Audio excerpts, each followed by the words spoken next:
Welcome my dear students. Today's our topic is Walter's model. Walter's model comes under the relevance theory of dividend policy. Relevance theory says dividend decisions affect the value of the firm.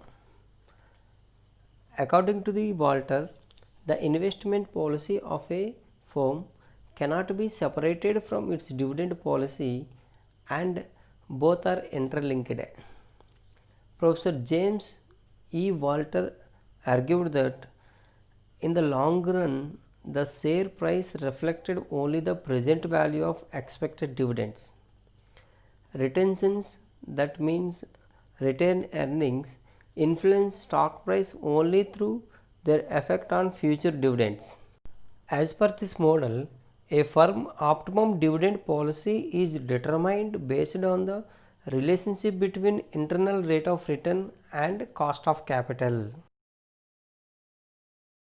This model divides firm into three groups.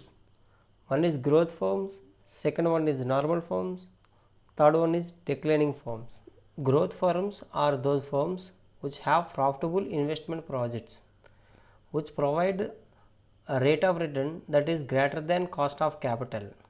For such firms, the optimum dividend policy is 100% retention or dividend payout ratio is 0. In other words, the firm should retain all equity earnings by which the value of the share price increase, thereby the value of the firm maximizes. In normal firms, the rate of return is equal to cost of capital. For such firms, the optimum dividend payout ratio ranges between 0 and 100. In this situation, the value of the share price remain constant for any level of dividend payout ratio. Decline firms are those firms which do not have profitable investment projects. In other words, investment project return is less than the cost of capital. In this model, for calculating market price of an equity share, we are using this formula: P is equals to D plus R by K within the brackets E minus D whole by K, where P is equals to market price, D is equals to dividend per share, R is equals to internal rate of return, E is equals to earning per share, K is equals to cost of capital.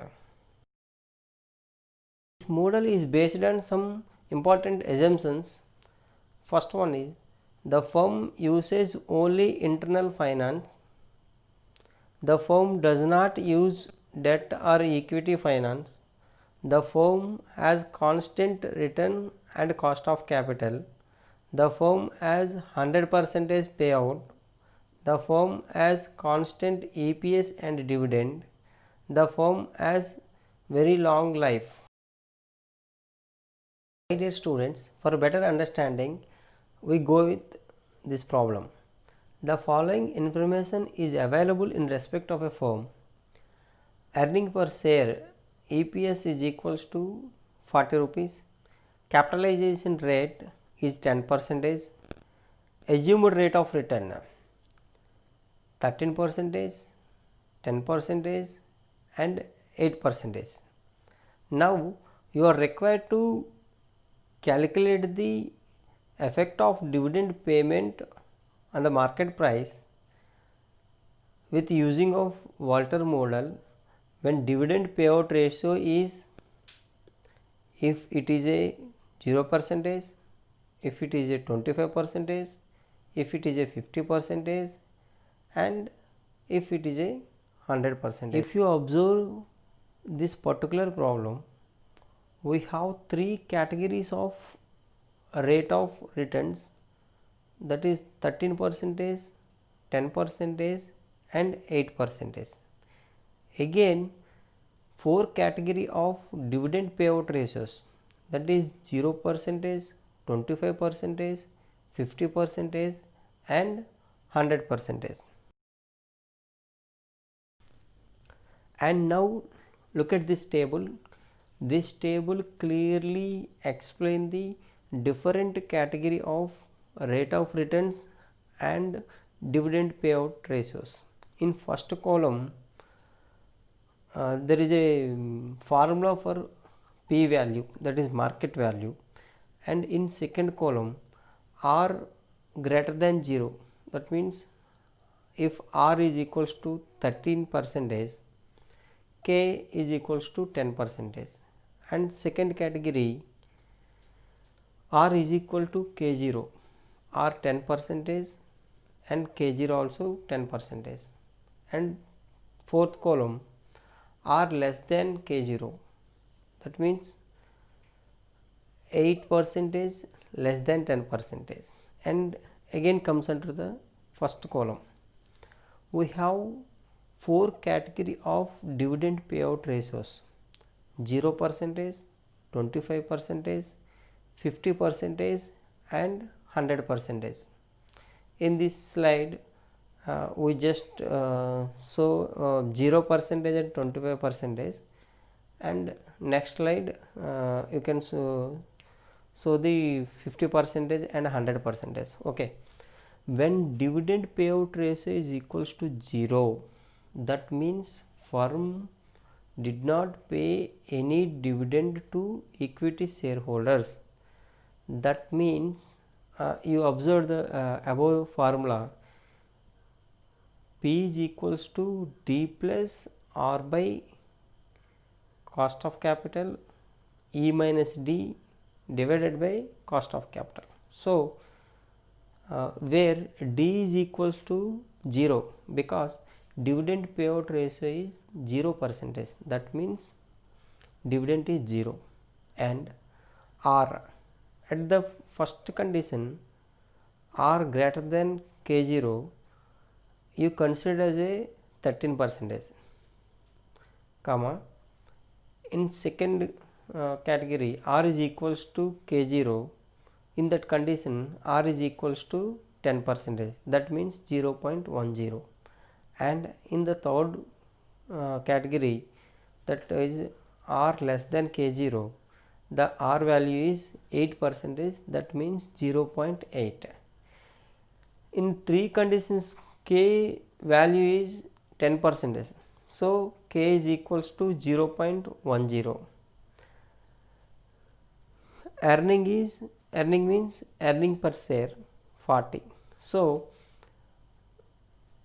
if you observe the first condition, that is R greater than K0, as per the formula P is equals to D is equals to 0 plus R is equals to 13%, that is 0.13, divided by K is equals to 10%, that is 0.10, in within the brackets E is equals to earning per share, that is 40 rupees, minus D is equals to 0, whole divided by K value 0.10.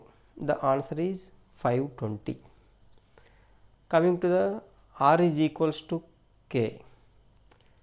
Here P is equals to dividend is 0 plus here R is equals to 10%, that's why 0.10 divided by 0.1 again 10 within the brackets 40 minus 0 whole divided by 0.10.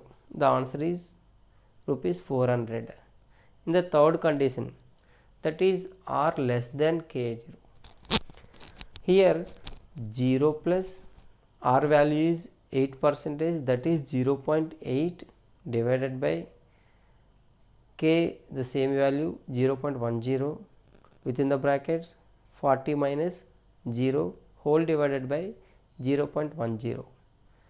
The value is 320.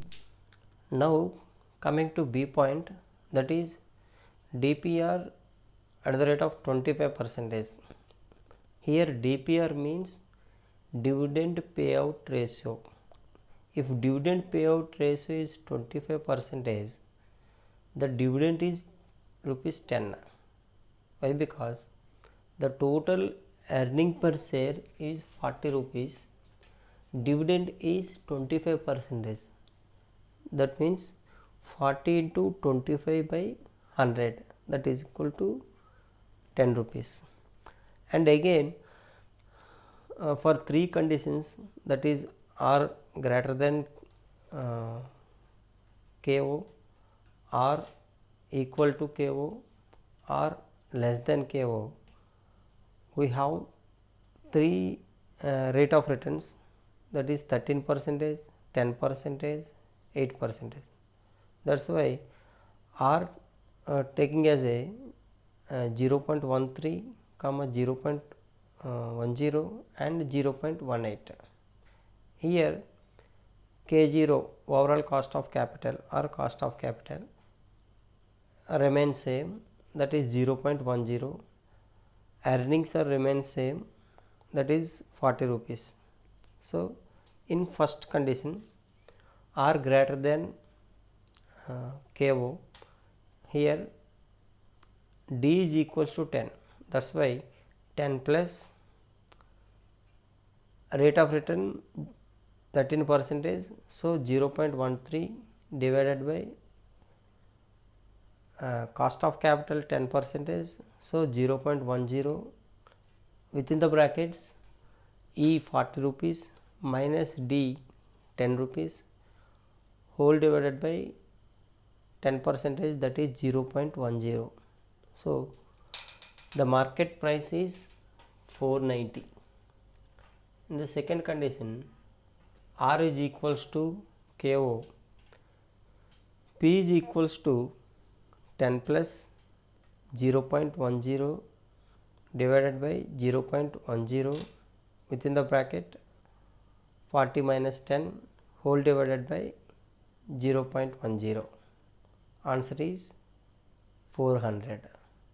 In the third condition, R less than KO, P is equals to 10 plus 0.8 divided by 0.10 within the brackets 40 minus 10 whole divided by 0.10. The answer is 340. And again at C point DPR is equals to 50%, that means dividend is 20 rupees, 40 into 50 by 100, so remaining data is same.